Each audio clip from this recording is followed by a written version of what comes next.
What's up, everybody? We got a sweet set of leaks this week.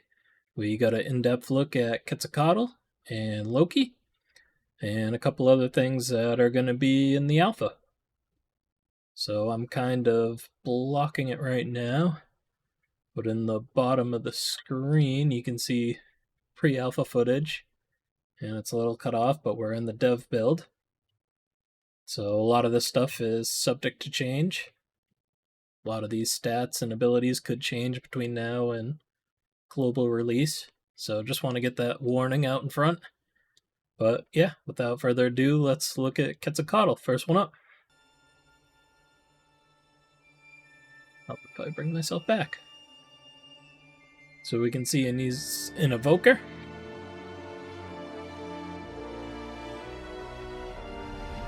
He's aligned with the Order faction.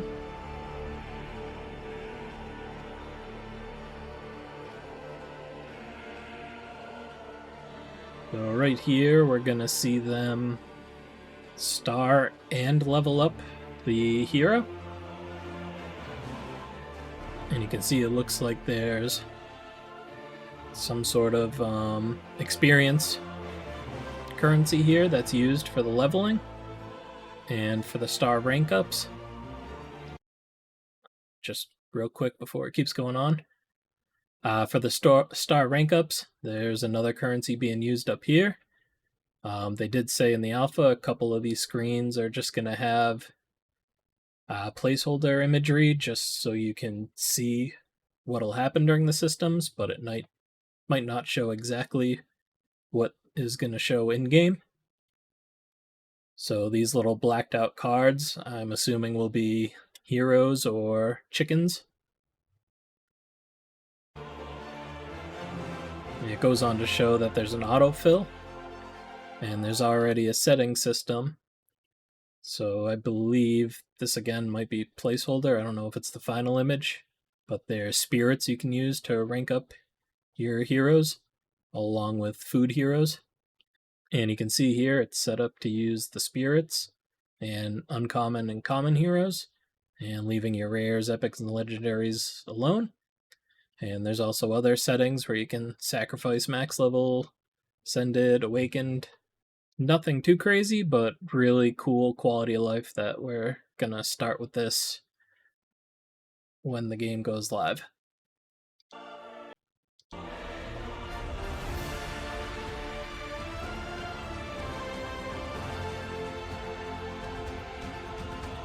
So here we have a detailed look at the basic ability.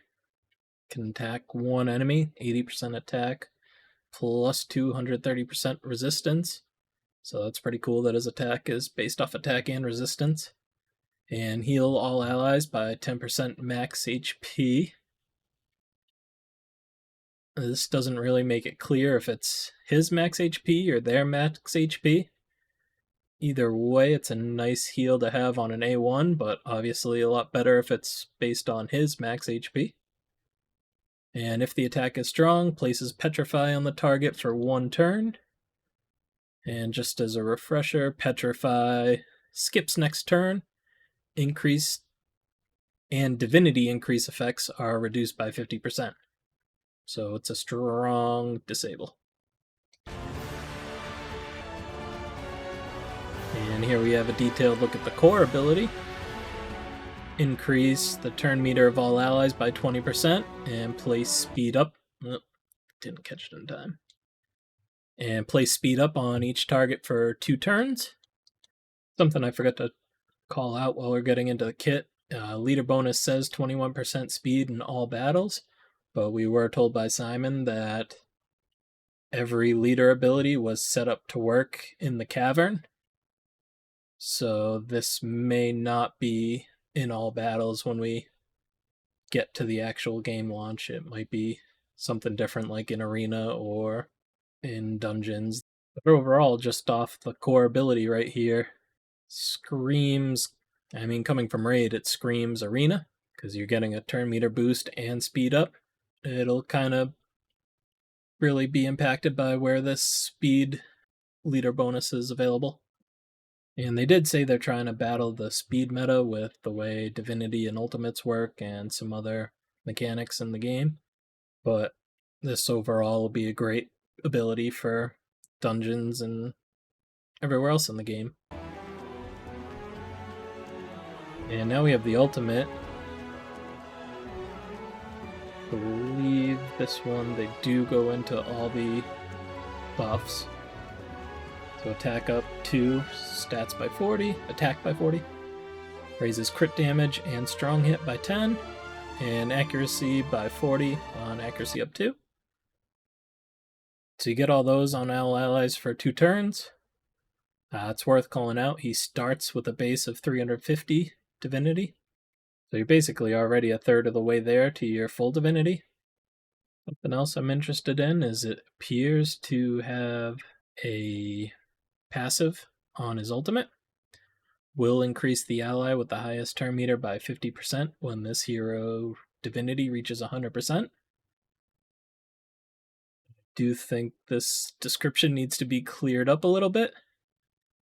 Will increase the ally with the highest turn meter by 50%. Are they increasing the turn meter by 50% or something else? Are they increasing divinity because it's based off this hero's divinity reaching 100%?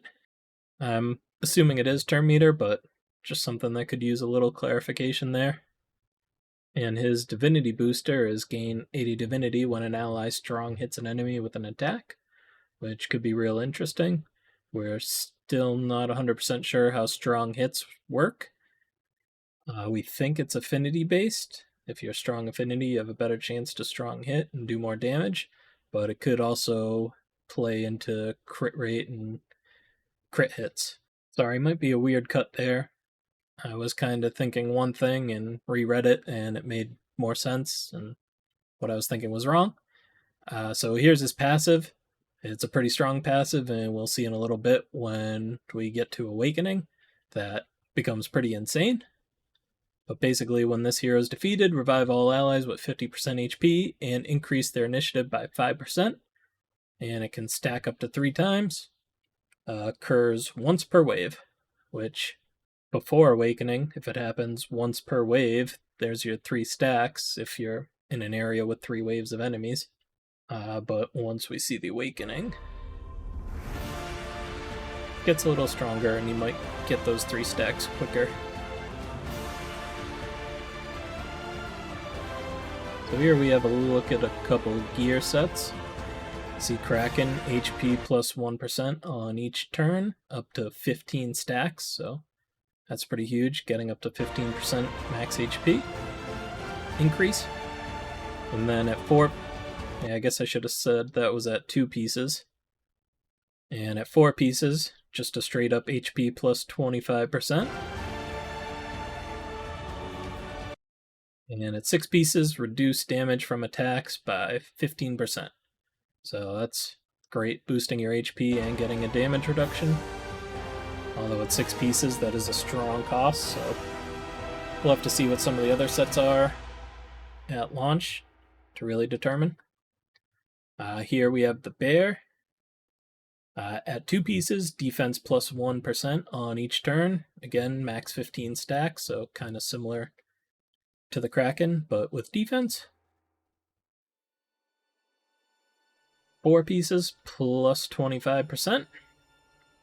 And at 6 pieces, grants a 15% chance to block attack damage. So that's another really interesting, I guess, 6-piece bonus, we'll call it. You can just straight up block attack damage. I think 15% on paper feels like a good percent. Obviously, it's going to lead to some RNG interactions that could get frustrating. But I think 15% is low enough that it's not awful. And also, we know there's other things like, for example, Acid disables armor sets. So between Acid and who knows, maybe some heroes will have abilities that ignore or disable armor sets. So right now, I think it's a little early to tell how strong this is, but a 15% chance to block attack damage is pretty useful. So real quick on the Awakening screen, I'm not sure if we've seen this before already, but Obviously, you can sacrifice dupe heroes to awaken your hero, but it also looks like there's going to be a type of currency, so you don't have to sacrifice a hero for awakening. So that's real interesting. We're not really sure if you can run dupes yet, so if there is a strong hero that you want to keep a couple copies of, it's real nice that there's another way to awaken them without burning a copy that you might want to keep. And right here we can see the first upgrade, increase the speed of each target by 10, stacking up to 3 times.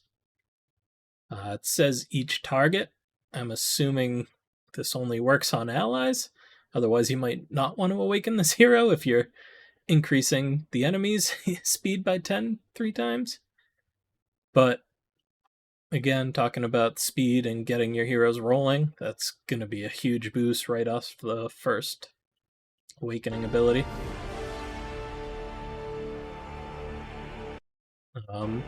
We'll see when we get to Loki. It looks like the bonus initiative is kind of standard on heroes. Initiative plus 15 at the second awakening. And then we have another ability upgrade. Will place Petrify on any attack which cannot be resisted. Which sounds super strong, but if we go back real quick, he attacks one enemy on his A1, and on his core, he's just buffing allies, he's not attacking. And same thing on his ultimate, he's just placing buffs, not attacking. So that ability sounds really OP, but he's really only attacking one enemy on his basic ability, so I think his first and last are much more impactful. And again, we'll see when we get to Loki.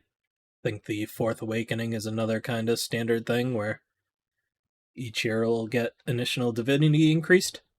But you can see here, Quetzalcoatl gets a 200 divinity increase, so he goes from 350 to 550. So you're starting battles halfway there. I think that's pretty huge for Quetzalcoatl. And his final ability is what I was alluding to earlier, talking about his ultimate. Revive has no wave restriction. So if we go back to it real quick, sorry, I said ultimate, but I meant passive. But basically right here at the end occurs once per wave. His last awakening removes that. So as quickly as he can be defeated and revived, you can get your initiative increased by 15%. And obviously if anyone else is downed, you can revive them all with 50% HP. That actually brings up a good question. If you're reviving them with 50% HP and increasing their initiative, is the initiative increase happen no matter what, or is that based off the revive? So it might not actually be as insane as I thought it was. That's something we'll have to test out and find out more about. I don't know if this is a typo. Again, this is all pre-alpha, so this is stuff that's getting fleshed out now. But it says 21% by in all battles. So I don't know if that's just supposed to be in all battles or if there's some other stuff missing. So here we get to see Quetzalcoatl in action. We can see I think they've called this the more cinematic view. It's kind of the over-the-shoulder view. And there's the kind of more standard raid view. Let's see the attack with the basic. I think it's a pretty sweet animation with the fangs closing in on the enemy. So I'm not sure if this is a bug, but you can see the bleed get placed. And now it's Quetzalcoatl's turn, and he takes 20 bleed damage. And then he hits, and there's another 20 bleed damage. So initially we were told bleed damage each turn, but it looks like it's hitting him before and after the turn. So I have a feeling that's a bug that they might be working on. Here you can see his core, giving himself a speed boost, and like we already talked about, no attack on it.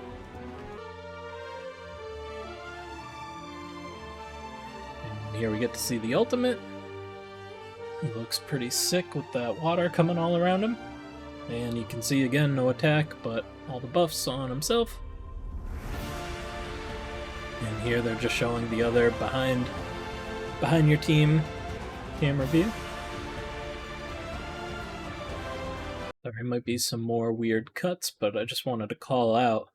So you can just see the strong hit, it's gold, stands out. Something we've seen before is what looks like a crit hit.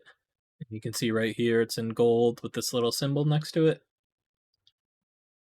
And we've seen, this is kind of not a great snip, but you can see it's strong gold and has what looks like the same symbol next to it as what we think is a crit hit.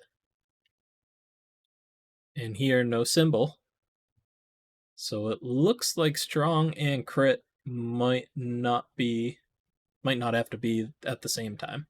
We don't have any official word on this.